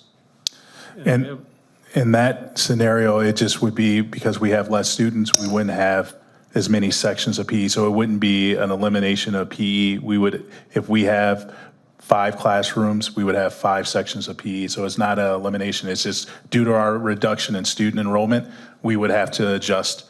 We won't need as much staff because we won't have as many students to have the section. So that's not a cut of PE teachers. It's literally, we do it every year based on our student enrollment. We say, hey, we need 25 PE teachers for that. That's why. So it wouldn't be a reduction. It'd literally be if our student enrollment says that we need 25 PE teachers, we hire 25 PE teachers. Okay, yeah. And I didn't see that from my spreadsheet. And so that's, thank you for clarifying that. But from the health assistants, those are people. Is that correct? And, yeah, and then I would say with the roving, there's a difference too, and somebody can pick up the mic in this, but we also still have health assistants at our schools. So the roving health assistants are not the health assistants that are at our schools currently. These are health assistants that like cover. And so we still will have health assistants at our schools. I think at the middle school, you have a nurse and a health assistant. We would still have a nurse and a health assistant at the middle school level. So this is really the health assistants that cover when health assistants are out and stuff like that. Yeah, these are district level health assistants. So they're housed here and they float around if there's a need somewhere. So they're not necessarily assigned to a site. And there are 4 of them.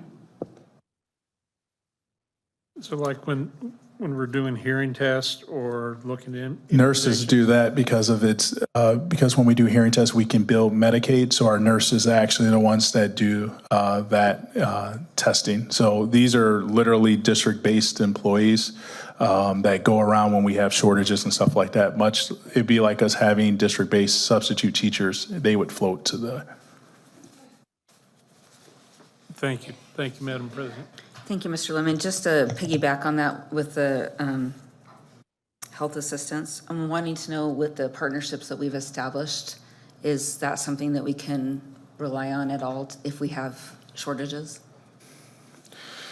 You know, like anything, I would say if we find that we have a need and have shortages, we would probably work with our company. We have, we use ESI for our, I believe for our substitute services and for IAs that are missing and stuff like that.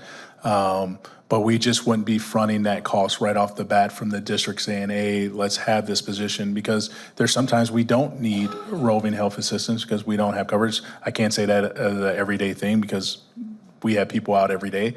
But it's just that we wouldn't front load us saying we're going to have that expense right from the beginning. Now we might come back to you and say, hey, we need to do that. Or student enrollment might come back up and we say, hey, we have this need. But as we were looking at all the different options that we have to bring to you guys, we tried to bring as much as minimum cuts as we possibly could and maintain that. But this was one that we said, if we could, it would be nice to do. But if we can't and we have to make some cuts, that was the dollar amount that came with it. I apologize. I probably didn't ask a clear enough question. I'm referring to the fact that we have like a healthcare center being built at Connolly Curry.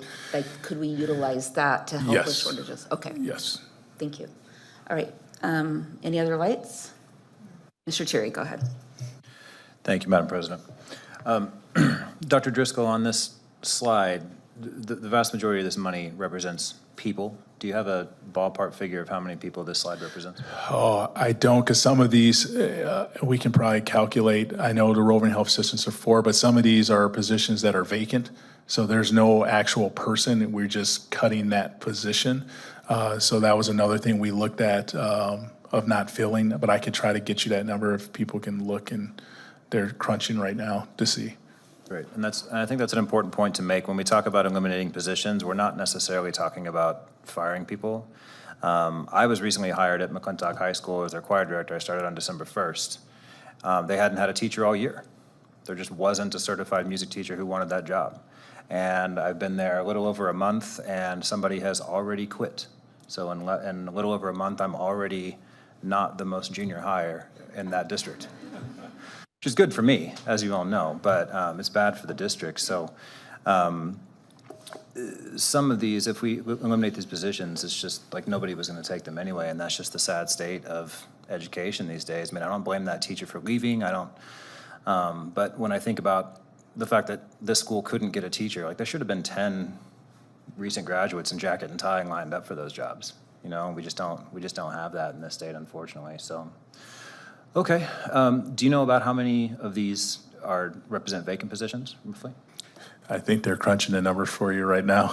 I see. Eric's got his pen going. Cool, thank you. Another question for the teaming at middle schools. It says it eliminates 1 prep. Do those teachers currently have 2 preps? Yes, and so we are an outlier amongst districts across the valley where teachers have 2 preps. We also give a stipend that we're not recommending taken away for hard-to-fill positions. So a lot of those teachers also get an additional stipend as well for those. So most districts across the East Valley, teachers get 1 prep. And in our case, we have teachers that get 2 preps in that. And so we would say eliminate, so they still would get a prep. They still would get that hard-to-fill stipend as well. So we're not taking that. It's just we would eliminate that prep. And by doing that, it would save 1.4. I want to say my first year in our system, we approved doing teaming because we wanted to see, we thought it would give a benefit for our students educationally, that we would see student outcomes be improved. And unfortunately, I can't tell you that student outcomes have improved because of teaming. And so it would be, I would be remiss not to bring it up because it actually happened when I was here that I approved, like, let's do teaming because it was beneficial. But I have no data to say that because we teamed, student outcomes actually improved for us. Okay. Eric, go ahead. It would be a total of 71 positions.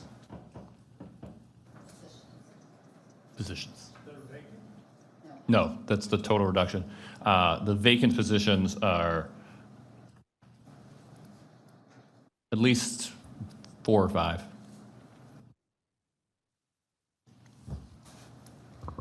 Mr. Terry, do you have any more questions? Not at this time, Madam President. Thank you. Thank you. Ms. Ewers? Okay, I know there's been a lot that's gone into this. These are some tired faces who spent the majority of their holiday vacation worrying about this too, on behalf of the students and our staff, because they care. In regards to the overnight custodians, they're unsung heroes, right? We all know that. It's $1.1 million though, in a private vendor.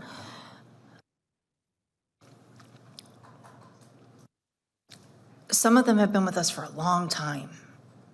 And there's something to longevity, comfort of school, safety. And that is a job gone. My other concern is the 1 paid workday for all employees. Is that the rally then, taking the rally out? They don't want to rally, Dr. Driscoll. We'll rally right now, right here. Yeah. And I would tell them, I'm not the one who started the rally, so I have no skin in the game. I was just told we do a rally, and I said, all right, we're going to do a rally.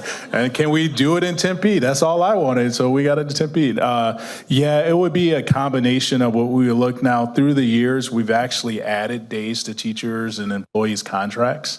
And so it really would be working through the IBN process to see, but yeah, it probably would be the elimination of that rally day.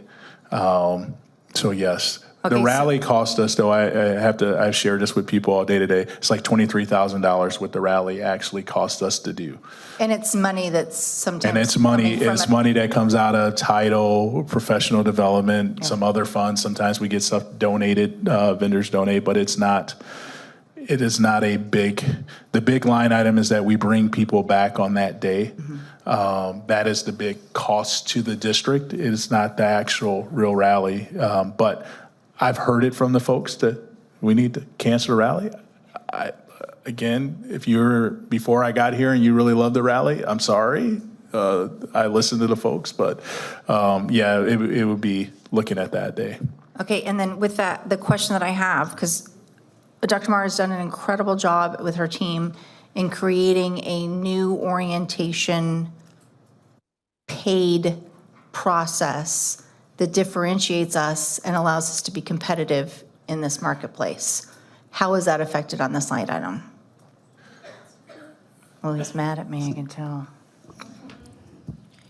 It is not going to be impacted because that is, currently we fund our new staff orientation due to the nature of professional development out of title funding. So this is M&O. Okay. And I do love your rallies, so just to let you know. Thank you. It's not the rally. Don't call it the rally. It's NSO. NSO.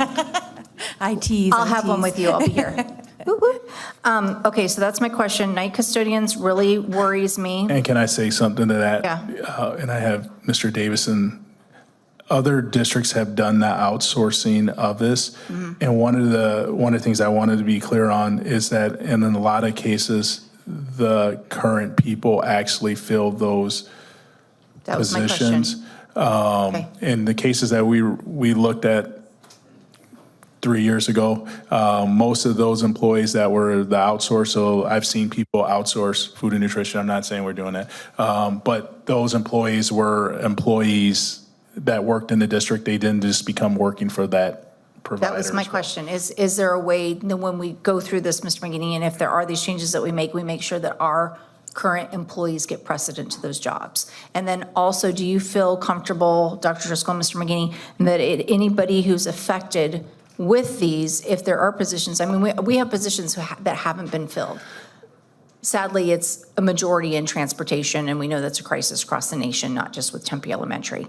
I don't know that anybody would want to say, oh, I'm going to leave the classroom and I'm going to go drive a bus. If they would, hallelujah, and I'm taking them to dinner. But with that said, we would develop a process, and they would have first right, hopefully, to those positions, right? How have you handled this in the past? Well, this is a first for us, especially looking at in the option of outsourcing. But I'll just put it this way: we always look at all matters of personnel and take the person as individuals, right? So we'll look at an entire employee group, and we'll take each person case by case to help them find the best opportunity for them. Absolutely. And I'll chime in, Mr. Davison, do you want to speak to this as well? Because I don't want to make up stuff that you tell me after the meeting I made up and that was wrong. Yeah, it's something that we discussed when we were going through this process, is talking to like vendors or whatever. They were first to say that it's a possibility, that they will, can you hear me? I'm sorry. Okay. That the vendors will look into kind of retaining our employees, right? So that's the first thing we discussed before we even entertained this idea, right? So we know we have employees that have been here a long time. We don't want to give them, we want to give them a fair opportunity. So that was the first thing we discussed with them. And then my next question is in regards to eliminate paperwork stipends. I know we were in a crisis about 2 years ago in regards to IEPs and keeping up with that paperwork. Is that when that was mostly created, or will that be affected? It predates me. Okay. Okay. So.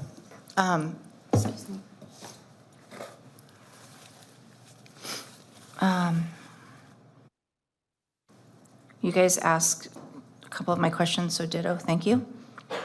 And, yeah. Thank you, Ms. Windsor. Thank you, Ms. Sewers. And I'm going to jump to Mr. Miller because this light rarely comes on. So please, Mr. Miller. Thank you, Madam President. Dr. Driscoll, or I suppose it might be a Mr. Thompson question. Of the 71 positions, how many are coming from the literary specialist teaching learning coaches section? I want to say 21. Go ahead. 12. 12. And how many would be coming from the reduction of district level staffing?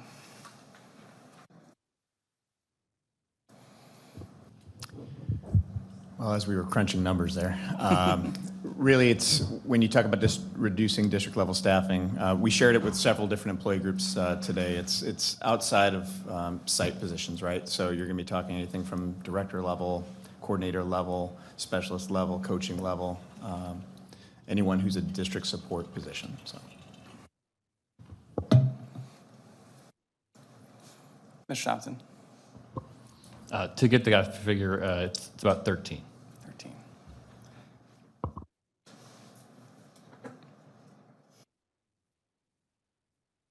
Those are my questions. Thank you. Thank you, Mr. Miller. Mr. Terry, back to you. Thank you very much, Madam President. So just to clarify, Dr. Driscoll, for speaking of the rally, if we cancel the rally, I'm looking at the thing at the bottom that says rally. Yeah. Just saying. If we cancel that event, the actual event is going to save us $23,306, but Yes. $408,000 would be how much we're paying people Yeah. to show up to work that day, basically? Yeah, and I want us to get out of the rally as the day. It's really just it's one day of employees would cost us $408,000. Now, if we say that day is said rally day, we have some employees who do not work on the said rally day, crossing guards and people like that. But it's one day cost us about $408,000 for all employees, if I'm saying that correct. So if you decided it's the rally, then it'd be 408,000 plus 23,000, so 431,000 and some change if we chose it to be the rally day. But with our employees having all these different start times, calendars and stuff like that, it might not just be the rally day. It might be some day, it might be a gap day in October for some employees. But one day, we would save that if every employee, including myself, that would be one day for all of us that we would be giving back. And yes, it would be, that's with me in that number as well. So here's the big payoff. If we were to cancel that event, we're not replacing it with a day that teachers get to be on their campuses and work in their classrooms. We're replacing it with essentially a furlough day, and the contracts are going to be smaller. Mm-hmm. So. It's one, yeah, every employee would lose one day. Okay. Yep. Thank you. Thank you, Mr. Terry. All right, seeing no other lights, it's my turn. I'm used to being down there and can ask all the questions I want, so. Thank you all for the questions that you've already posed. Dr. Driscoll, thank you, and Ms. Katie Moe, thank you for all the conversations we've had in the last few days over my questions. I do want to make some points about some of the items we've already talked about. I'm just going to go straight down the bulleted list. The eliminating of teaming, I had two teachers talk to me on the 150th anniversary party that we had in the parking lot out by the bus about how fabulous the teaming was, and that they just knew that it was going to be expiring soon. They just felt it in their bones because nobody else does it.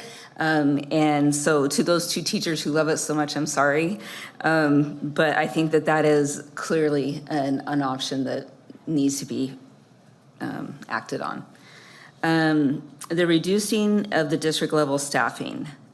I believe, Mr. Mangini, that last meeting you identified that the district had already cut a higher percentage of what everybody else had cut. Correct, Madam President.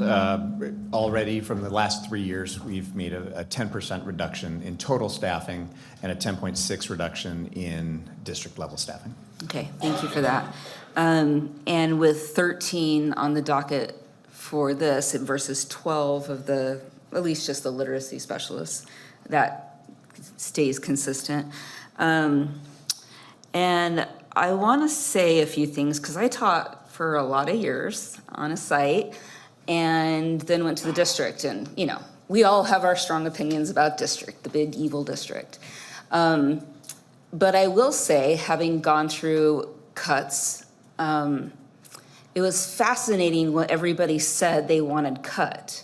But now, a few months later, when we talk about, you know, things needing to get it done, they're like, well, you cut us. We don't have all these supports. So I understand the call to cut from the top. I mean, that's the all-American dream, right? Cut the top. But I do want everybody to know that that comes with some unintended consequences that you may not realize until later on. So when that happens, I just want everybody to remember that that was the #1 requested thing on the survey. Administration and the board hears you, but you will feel the effects one way or another. Some of them, you may be thrilled. That may be a consequence that you're more than happy with, but there will be some that will not be comfortable. And let's remember why principals and district administration evolved in public education. Because the principal, what does it mean? The primary teacher, right? They're supposed to be the lead teacher. It used to be a teacher who just took control of the class, of the school after hours. And then it became such a big job that they gave it a position. And then they realized that there's too much bureaucracy and requirements. And then they created district office. I mean, that's the evolution of where we're at today. So as we cut the top, those requirements from the federal and state level do not go away.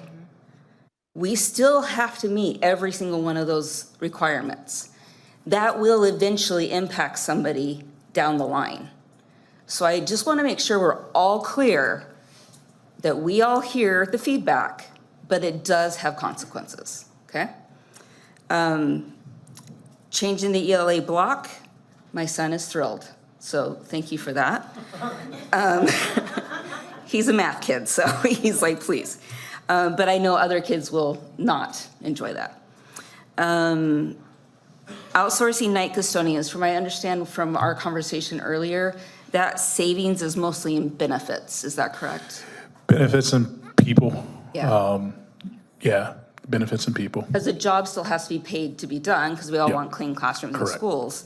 So we're mostly saving benefits because we don't pay that, the company we're hiring from. Okay, just making sure I remember that. All right, let's talk about that reduced 1 paid day for all employees. Including the superintendent. Just wanna throw that out there. Including I'm with, superintendent. You're still taking phone calls, right? yes. Okay. So I've had a number of people talk to me about this issue specifically. I believe I called it low-hanging fruit in the last meeting. I was referring to the rally specifically, though. I do want to say that from what I've heard, I had one person who said, instead of cutting it, I would just like to be included in it because their calendar starts after the rally and they feel always left out. When I started attending the Tempe Elementary rallies, I was like, oh my gosh, this is fabulous, because you all don't know what a bad rally is until you sit through some of the ones that I've sat through. And I love how thrilled the staff is to see each other. So I hope that while we may not be bringing in a guest speaker or however we reimagine this, that we still maintain the let's get together and high five each other and give hugs and all of that, because to me, that's what makes Tempe Elementary unique, is the fact that we all have been here so long and we know people at different campuses because we worked together at one point or another. So I hope that that stays. On the other side, the feedback that I have heard is often, I'm sick of PD and I don't want to be taught on my first day back something that I have to implement. It lowers the morale. I'm like, well, you know, we are getting paid to work, and learning for our profession is part of that. So I'm hoping that if we eliminate a day that has traditionally been a professional development day, that we can negotiate with the association to either take a Friday PD or PLC day and once a month spread that PD around, because we still need to develop professionally. We cannot be siloed, and we cannot tell our students that they need to be, lifelong learners when we're saying, I don't want to learn anything anymore. So I would hope that we would negotiate that with the association to figure out some way for professional development to be delivered in a deliberate way throughout the year. And I think that's it for my comments, other than I appreciate that the recommendations are fairly balanced from admin, certified, classified. Every employee group is represented in here, which is not necessarily a great thing, but it does show that we're trying to not burden one group over another with the hits that we have to take. So thank you for that. All right, I don't see any other lights. Dr. Driscoll, what do you need from us? So what I need from you guys is to choose an option and vote and make a motion to say which option you would like us to proceed with. So either option 1, we do nothing. Option 2 would be you take these recommendations and we go forward with this. Option 3 is you give me something totally different than what we have up here. So any one of those 3 motions is what we need to move forward, because as I told staff today, there are people attached to all of this that we have to have conversations with. And I also would say, as I told staff today, is when we cut positions, that means other people have to take on more. And so one of the awkward things that you will see is that we will be coming to you saying, hey, we need to create these job descriptions and these new job titles, because we will have to absorb responsibilities that were once held by one employee and add it to another employee, which means we have to change the job description for that. And then there's also, one of the things that we shared, and we'll share it again, is that we learned that our employees need to learn a lot about school finance. And so we'll be working on trying to create sessions for people to be able to understand school finance, because one of the things, even though we have some of these cuts, some of these might get picked up in Title I or other grants that people might have jobs. So even though we say it's a cut here, it might be a possibility through Title without supplanting and stuff like that, that there might be opportunities in a similar role. So even though we say 71, that's MNO. There are grants and Title and other things that could be picked up, other responsibilities as well. So I just wanted to make sure I shared that for the group, because I know there's some people that are on angst right now, but there will be jobs that we will be hiring for that will be created because we had to make cuts and changes and stuff like that. All right, so I'm going to make a proposal that we first vote on option 1, because I think we need to make a clear statement about option 1. Does anybody want to make a motion for option 1? Mr. Terry? I'm confused on the question. The do nothing option. I think the board needs to decide, are we going to do nothing? And I think we need to clearly state whether we are going to lead the district into debt, or are we going to choose option 2 or 3? Okay, yeah. Would be made, and then it would not be seconded. I feel like by just deciding something, we would be declining option 1. Okay, I thought it should be clearly stated, but fine. I mean, putting the district into receivership by going $2 million in the hole would be a choice, but I don't think that's something we're going to do. Okay. There's an option. All right, does anybody want to make a motion for 1 through 3? And don't you dare say 1. It's yours. Yes. I know that there has been a lot of work and over a year worth of concentration on this. So this is not something that was thrown together yesterday. I would like to make a recommendation that option 2 be accepted as a recommendation with, and I do trust our administrative staff and our superintendent to keep all of our comments and concerns in this equation and do everything that we can as a less burden to people, because people work because they need to pay their bills and take care of their family. I don't take that lightly. I also know that we are not alone in having to do this. So that is my motion, is that we take the recommendation from Dr. Driscoll and his staff, and we do the best we can to minimize the impact and offer as many available opportunities to those that are highly affected. All right, so if somebody seconds this, notice that there was a huge caveat attached to that. So does anybody want to second that? I'll second it. Okay, moved and seconded. Any discussion? Mr. Turi. Thank you, Madam President. This sheet that we have that has the highlighted stuff, this is public record, right? Like I can talk about this, right? We'll publicize everything you said. Okay, yeah, cool. So this is, what I have in my hand is a bunch of options that we could cut to save money, and then these are the recommendations, and it's like a third of them that are on here are what we see up on the screen. The biggest cost savings would be moving to a 4-day work week. In an elementary school district, we just can't do that. I mean, if it were high school, we could do that. Freshmen and sophomores, they can stay home, but we have hundreds of students who just turned 5, so they need to be there on Friday. Third on this list, though, is close an elementary school.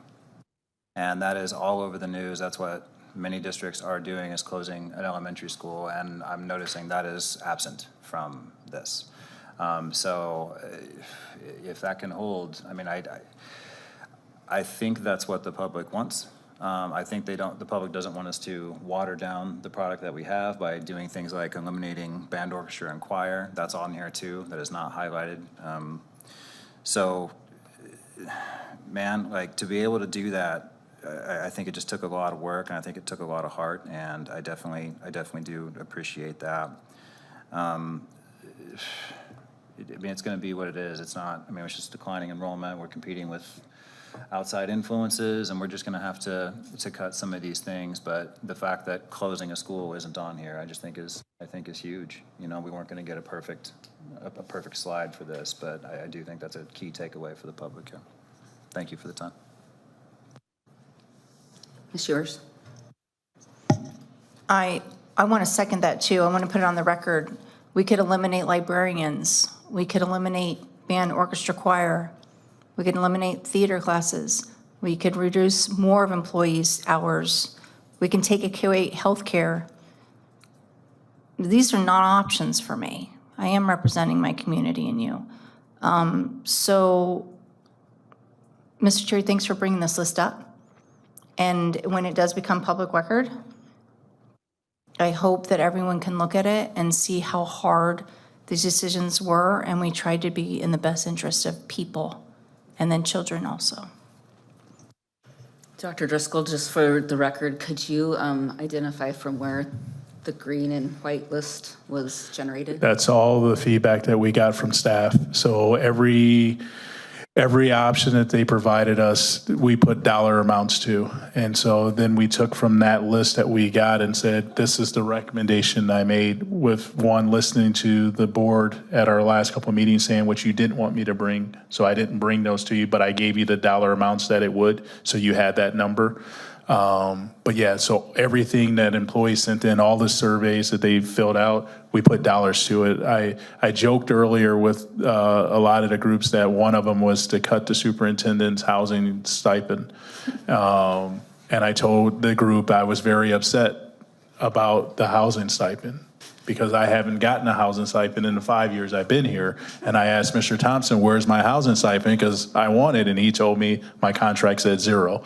And so, but we took everything that our staff put out there and put dollar amounts to it and tried to make the best where everybody was impacted, not just one group. That was one of the things we wanted to look at, that we spread it across. But we knew every decision on there impacted some employee in our district. And so I can't emphasize that enough. There is not one item on there that doesn't impact some employee in our district. So any decision you make, you are going to make a decision that was going to negatively impact an employee. So we tried to just do what we thought was best for our schools and our community and impact our students the least amount as possible. And that's kind of all of the recommendations I made you, is what I thought would least impact our students and most as possible.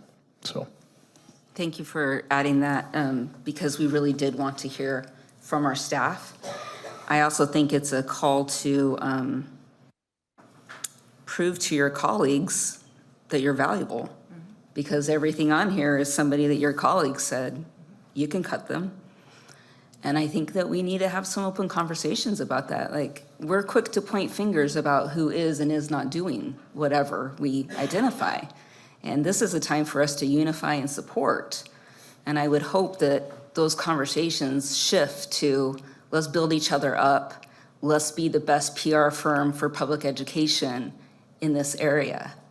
Let's be the standout by choosing to unify instead of choosing to divide. And I would hope that the people sitting in this room who are willing to dedicate plenty of time in their evening to show up and hear this conversation would be champions for that. And I would hope that. Okay, so we have a motion, we have a second with the caveat. All in favor? Aye. Aye. Aye. Aye. Motion passes unanimously. Thank you, guys.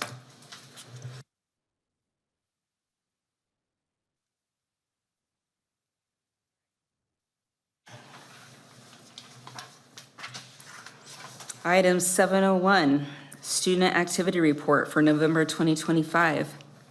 Do we have any questions or comments on this? There's no vote, just any questions, okay? Item 702, Reports from Standing Committees. Do we have any updates? No. Okay. Item 801, Governing Board Points of Information. Mr. Terry. Thank you, Madam President.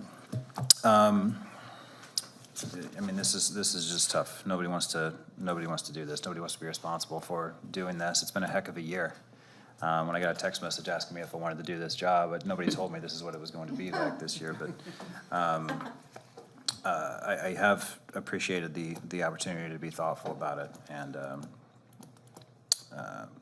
think about this district. As most of you know, I have 4 kids who have gone through this district, and I started my teaching career here back in 2007. And, you know, when I think about seeing these teams being split up, when I look at, you know, the ELA blocks, you know, the night custodians, like all of these things, like this is all memories for me. You know, this is all memories this is all stuff that I did at Nevitt Elementary. I see Jen back there. I mean, yeah, this is all, you know, Mike's over here. Like, I know a lot of these people, and I've worked with a lot of these people, and I certainly don't take any of these steps lightly. I want to thank everyone who spent time working on this and how thoughtful you were. And we'll move forward from there. So I appreciate it. Thank you very much. Miss Ewers.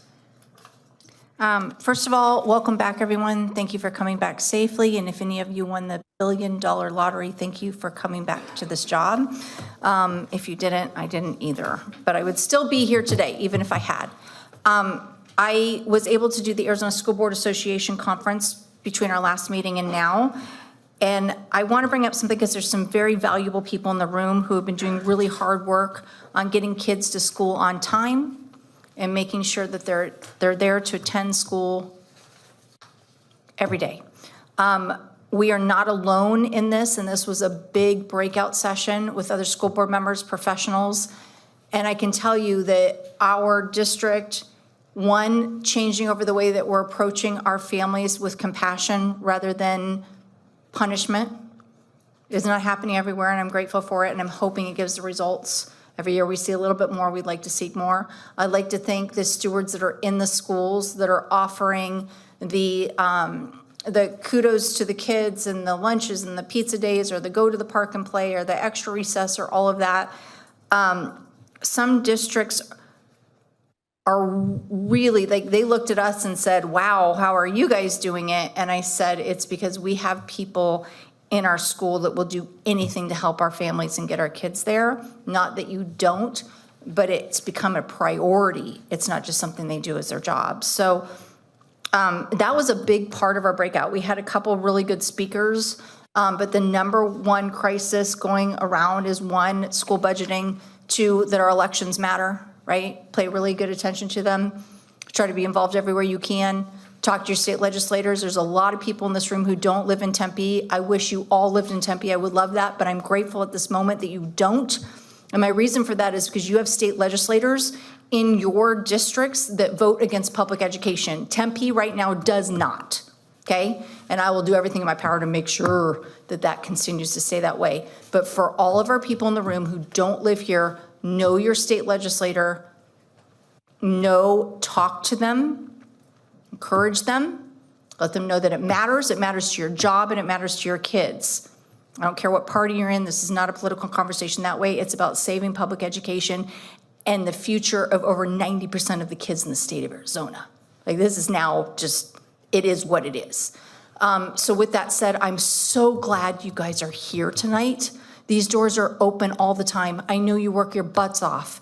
I know that having an extra hour and being away from your kids or your family or your loved ones is hard. But being here shows that you care. It helps us be able to rally for you. And we're going to have some tougher times, and just know that it's not just public education. I have 11 clients on Friday who are getting rid of 20 or more % of their staff on Friday. This is tough, right? So we've got to, one, make sure that we have kids who are ready to take jobs and be ready to do it and do our job. That's our job. And two, we need to take care of each other, because our friends around us are also affected by this who don't even work in this field. And their families might need some help. So that was really those heavy discussions that we had at the Arizona School Board Association this year. Those are the big things. Like, this isn't just single. It's like, how are we going to take care of our babies while we're doing this? And I was happy to be part of that conversation. I want to thank the community for allowing me and sending me to do that, because the continuing education allows me to be not just a better person, but a better person here on this dais. I was in New Mexico. I got to meet with some people who are involved in the elementary school systems there. And we talked about everything from vaccinations to concerns about attendance. Then I felt bad, because they would talk about their boards, and I'd be like, not my dog. We don't have that problem, not my dog. So again, I'm not telling you you have to love all of us, but I hope that you respect us, because now we have people in other states who are asking us questions like, what are we doing? Or how are we doing this? Or how do we do the IBM process, right? Like, that's extraordinary. And to speak about that in another state, they didn't even know what I was even talking about. So I'm hoping this stuff makes your life better and not worse. That's not what we're up here to do. And I just ask everyone to stay empathetic, stay aware, and know that your elections are going to matter. They always have. It's a big deal now. So thank you for all that you do, and thank you for being here and being present. And Happy New Year. Thank you. Thank you, Ms. Ewers. My comments will be pretty brief. ASBA was incredibly informative and good for us to feel the collegiality of all the board members that are going through similar situations. And I wanted to respond. I don't know if anybody noticed when the nomination came, I hesitated. And that's because I had several things flash through my head in a millisecond. I don't know if everybody knows this. Maybe I've said it too many times and everybody's like, yeah, shut up. But I grew up in this district, Carminati, McCamey, went on to Tempe High. And then I taught for over 24 years at Tempe High. I've taught these kids my entire career. And I think I just didn't want to sit in this chair having known this district in so many different ways. As a kid, as a parent, I've been a teacher, I've been a support staff member, started as classified staff doing study hall, and I'm now an administrator. And I understand that I don't have everybody's perspective, but I feel like I have a pretty holistic view of our community. And I love this community deeply, and I hate having to make decisions that aren't ribbon cuttings and raises. It was a really great first few years where we were just, ESSER monies were fabulous. And we used them wisely. But unfortunately, all good things come to an end. And I just appreciate everybody who's in it for the right reasons. I appreciate everybody who believes that kids can learn.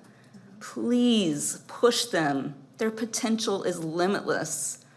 And I love when you see a kid that, the first day, first few weeks, you're like, I don't know what they can do. And then all of a sudden you're like, oh, wait a minute. You know, and they surprise us all the time, and I'm grateful for all of you guys who see that. We need more adults to see how wonderful kids are. Honestly, I think it's one reason we have population decline is that they don't know how fabulous kids are. There's a lot of negativity about having children. And I don't mean to be, I don't know. It's not just they're the greatest blessings, they're the best part of life. I can't imagine Christmas without kids. I can't imagine weekends without kids. I can imagine a weeknight without a kid. But they're just so delightful, and my favorite moments are when I'm around them, and I'm so grateful that you guys all feel the same, because we need more people who love them and more people who believe in them, and stop holding them back. Stop holding them back. Let them run. They will prove to us that they can do more than we ever believed. So thank you guys for being here and fighting the good fight. All right, 9:01 announcements. All schools and district offices will be closed in observance for the Martin Luther King Jr. holiday on Monday, January 19th. The next regularly scheduled governing board meeting is Wednesday, January 21st at 7 p.m. The Tempe Elementary District Spelling Bee is Thursday, January 22nd at 9 a.m. here in the governing board room. The Tempe Elementary Love Your Heart 5K, sponsored by TEEA, will be held Saturday, February 14th at 8 a.m. at Kiwanis Park. Mr. Miller, are you running this year? Unfortunately, I'll be out of state that weekend. There's a Hillary Duff concert, I'm sorry. I want to see an itinerary to excuse you from that. I know my family will be there. I will be an observer. All right, with that, do I have a motion to adjourn tonight's meeting? Mr. Terry, you haven't lost this responsibility. Nope, just your seat. I'm sorry. A motion to adjourn? So moved. Second? Second. All in favor? Aye. Aye. We are adjourned.